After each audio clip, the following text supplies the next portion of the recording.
It's interesting how quickly things can shift in music. One year, an artist is everywhere flooding the charts up and social media, and then a few years later, it's like they've completely disappeared and have quietly faded out of existence. And in most cases, it's not about talent or anything dramatic. Sometimes the sound changes, sometimes the momentum just fades, and sometimes the audience moves on before the artist can catch up. So here's a look at a few rappers who had a serious moment, but over time slipped out of the conversation whether they meant to or not.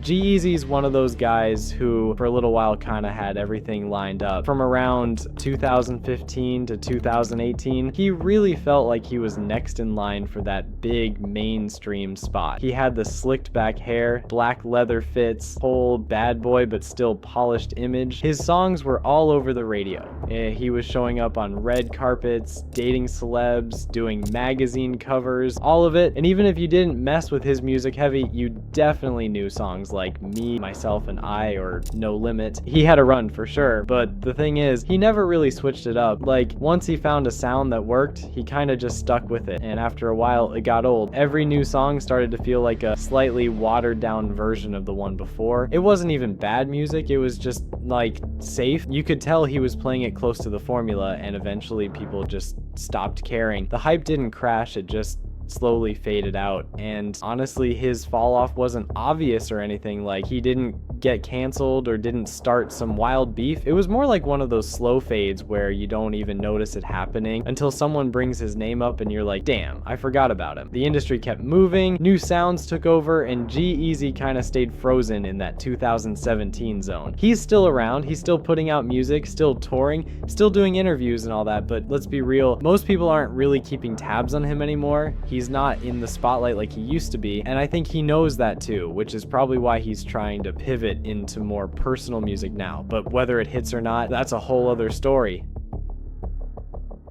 Sixlack is a tough one because it's not like he fell off in some dramatic way. He didn't get clowned, he didn't go viral for the wrong reasons, he just kind of drifted out of the spotlight quietly. Like, you blinked and suddenly he wasn't part of the conversation anymore. Back when Free Sixlack dropped, people were locked in. It had this moody late night feel that made it perfect for texting your ex or just staring at the ceiling at 2 a.m. Then East Atlanta Love Letter came out and solidified that vibe. He wasn't trying too hard, he was just doing his own smooth emotional R&B rap thing, and it worked. But after that, things kind of just slowed down. He took a long break, barely any new music, barely any presence, and when he did come back with that Since I Have a Lover album in 2023, it was cool, but it didn't really hit the same. It felt softer, more experimental, kind of scattered, like he was trying to evolve but didn't fully stick the landing. The rollout was quiet, the buzz wasn't really there, and most people just moved on. And it's not even that the music got worse, it's more like the moment passed. While he was away, artists like Brent Faiyaz and Giveon stepped up and grabbed the lane Sixlack helped carve out. So by the time he showed back up, his sound didn't feel as fresh anymore, even though he was one of the early ones doing it. He's still got a loyal fan base, no doubt. People still ride for him, but in terms of mainstream impact, like, he kind of faded into the background. You won't hear his name in conversations the way you used to. It's like he left the room for a second, and when he came back, the party had already moved somewhere else. Kyle's fall off is kind of different because it feels like people were never really sure how serious he was about being in the rap game long term. Like, yeah, he had that big hit, I Spy, with Lil Yachty, and for a minute it felt like he was blowing up. That song was everywhere, in TikToks, radio, parties, commercials. You couldn't escape it. And Kyle had that happy-go-lucky, goofy charm that made him feel super relatable, like the nice guy version of a rapper. But after that, it's like nothing really stuck. He dropped more music, he put out an album, he even tried to act a little, but the momentum just wasn't there. His whole vibe was so tied to that one specific sound, that playful 2017 energy, and when music trends shifted, he didn't shift with them. Like, he stayed in that feel-good lane even when the culture moved toward darker, grittier, more serious stuff. And it's not like he got worse or started making bad music. He actually stayed pretty consistent, but the audience changed. People stopped looking for that kind of bubbly, optimistic sound. So even though Kyle was still doing his thing, fewer and fewer people were tuning in. Now, it feels like he's doing music more for himself than for a big crowd. He'll drop a project, it might get a little love from his core fans, but it barely makes a dent in the larger convo. It's almost like he missed the window to evolve into something bigger, or maybe he just didn't want to. Either way, he's one of those artists who had a moment, and when that moment passed, he kind of faded with it. Desiigner might honestly be one of the fastest fall-offs we've ever seen in rap. Like, bro went from Panda being the biggest song in the world to people literally forgetting he existed, and it happened in what felt like a matter of months. When Panda dropped in 2016, it was a whole movement. It was chaotic, but in the best way. And yeah, let's be real, everyone thought it was Future the first time they heard it, but still, it hit. Kanye even threw it on the life of Pablo, and for a second, it felt like Desiigner was about to be the next wild superstar. But then nothing. He dropped a couple more songs, tried to ride that momentum, but none of it stuck. It was like once the Panda hype died down, so did everything else, and the more time passed, the more it became clear that maybe he just didn't have a full career in him.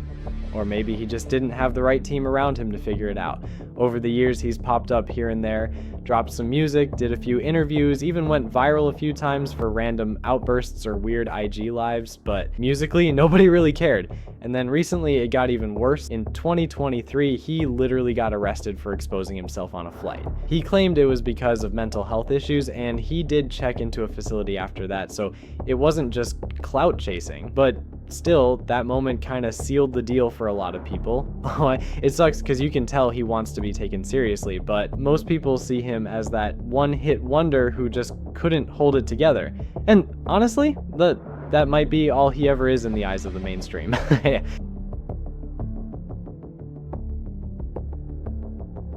Lil Pump might be the poster child for rappers who blew up way too fast and had no idea what to do with the fame once they had it. Back in 2017, this dude was literally everywhere. Gucci Gang was massive, like annoyingly massive. It wasn't even about bars or meaning or whatever. It was just pure energy, pure chaos, and it worked. He tapped into that rebellious, dumb, fun vibe that teenagers ate up at the time. And honestly, it was kind of a moment. The SoundCloud era was in full swing and Lil Pump was riding that wave hard. The face tats, the colored dreads, the loud personality, it all fit the image. He was wild, unapologetic, and super memeable, which is probably why he got so big in the first place. But the thing is, that kind of hype never lasts. Once the joke started getting old, there wasn't anything left to hold people's attention. The music didn't evolve, the lyrics were still basically nonsense, and it started to feel like he was just stuck in the same character. He tried to recreate the hype with more music, more antics, even that weird MAGA moment with Trump, but all of it just made it worse. Like, it was like he was doing whatever he could to stay relevant, and none of it was working. By the time he dropped Lil Pump 2 in 2023, nobody really cared. It flopped, like, completely. Now he's kind of in that space where he still makes music and posts online, but it feels like it's all for a tiny pocket of fans who never stopped rocking with him.